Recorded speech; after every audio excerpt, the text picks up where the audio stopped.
Hello, it's Jang here from JangBricks.com with a look at a LEGO Technic set from the mid-year 2014 release series. This is called Construction Crew, comes with 833 pieces, and it's a 3-in-1 set. And by that I mean you make all 3 of these models at once with the parts from one set. Let's talk about this excavator first. We'll take a look at it from some different angles. This is a pretty well covered build. You know, they didn't completely cover everything up. There are gaps in there, but they used enough pieces to make it feel solid all through the main hull of the thing, if you will, the main cowling.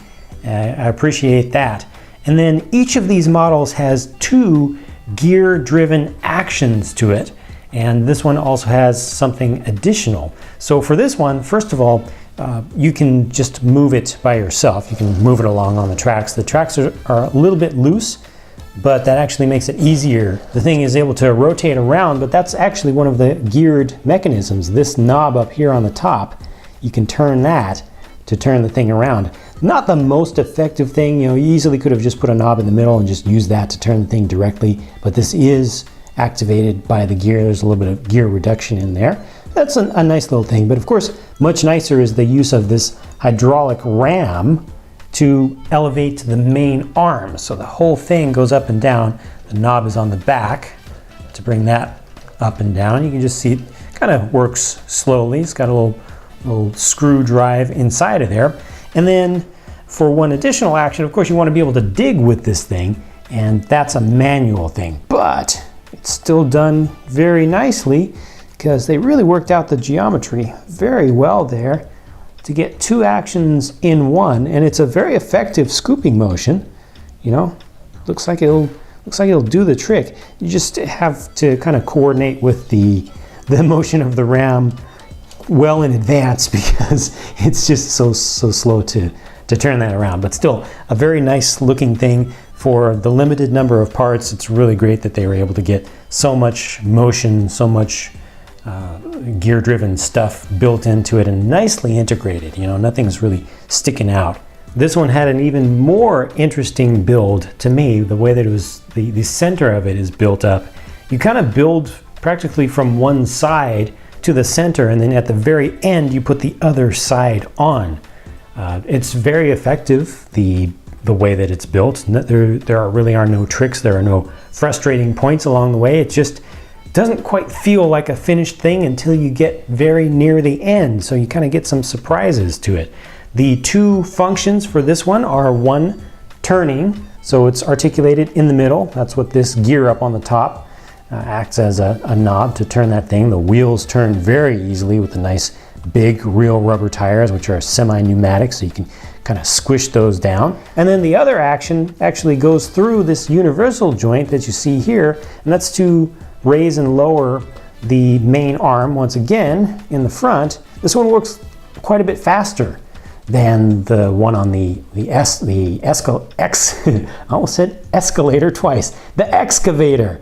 This one has a worm drive, but just doesn't have as much total gear reduction to it. So this has a nice range of motion. You can go really, really far up. And let me show you from the front. You can see down in there is where the worm is, and it has one large gear that's just connected directly to the arm. That goes so far up too. And then for dealing with the bucket, once again, similar thing to the excavator. For the bucket here, you have to do that by hand. So you've got a little manual thing here. Actually, let me bring this back up so you can see just how far this goes. And this is really nicely done. It's this black knob right here. You push it forward, and at first, everything is moving slowly, but as you go farther, it moves faster and faster and faster, and look at how far down that will turn. So I have to bring this arm way up just to show you how far that can just dump that thing straight down. That's pretty cool. I just like the motion of this and how it changes speed, has that geometric relationship between the speed that you're moving this and how quickly the bucket itself is turning. So this is nicely done. Here is a vehicle to receive material and to haul it away or to transfer it from place to place. Your large dump truck, 3-axle dump truck. The 2 functions for this one are, for one, steering. The wheels can steer from up here That's really nice.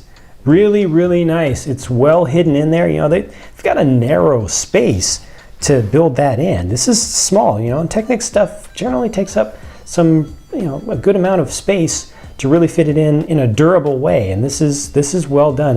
Everything is supported well and gives a nice, pretty tight turning radius too. You know, a kid can just be driving this thing along and just steering it around like that. You know, it really works well. And then of course the other action for this dump truck is to dump. So I've actually placed in here the material that they included for you to move around, and turning this knob on this side is going to push a ram, and out comes the material in the form of 2x2 round bricks. Here's a look at that from the other side so you can see it more clearly. It's a very direct drive. It goes right, you know, it just has a single bevel to change the direction, also changes the speed just a little bit so that you don't have to turn it as much as you do for the excavator to activate the same small screw drive ram, and works really well, integrated well. It's just like on the real trucks too. They have their ram exactly in that same place, so a good bit of mechanical realism to that. And on the back they just have the tipper, the gate that is just gravity operated, so as this turns up, that just opens up on its own. Does not lock in place or anything, so if a kid is kind of driving it over hills and bumps and things, it can dump some stuff out. Not the greatest coverage from underneath, again limited by space. That's why they give you 2x2, these larger pieces, because they're not going to get stuck in there. So you can easily use 2x2s and 2x4s and stuff, but these round ones are even less likely to get stuck, and that's all the stuff that they give you. So a good amount of material to move around included, just as kind of free extra little bricks. So this is great. These models are all very distinct, yet they fit together, they play together well for the younger kids. They each have nice mechanisms to them, unique builds. The geometry of how the different things work is very elegantly done. Everything is accomplished with a small parts count for each, and I really appreciate that they gave us 3 separate models that you can have all at the same time. So that's it for my look at this set. Thank you very much for watching, and please share your thoughts about this set with myself and with the rest of the viewers out there who are going to be checking through some of this stuff. Be sure to point out which of these models is your favorite from this set as well. Time for me to go build some more stuff so I can bring you even more videos, so stay tuned. I'll be talking to you again soon.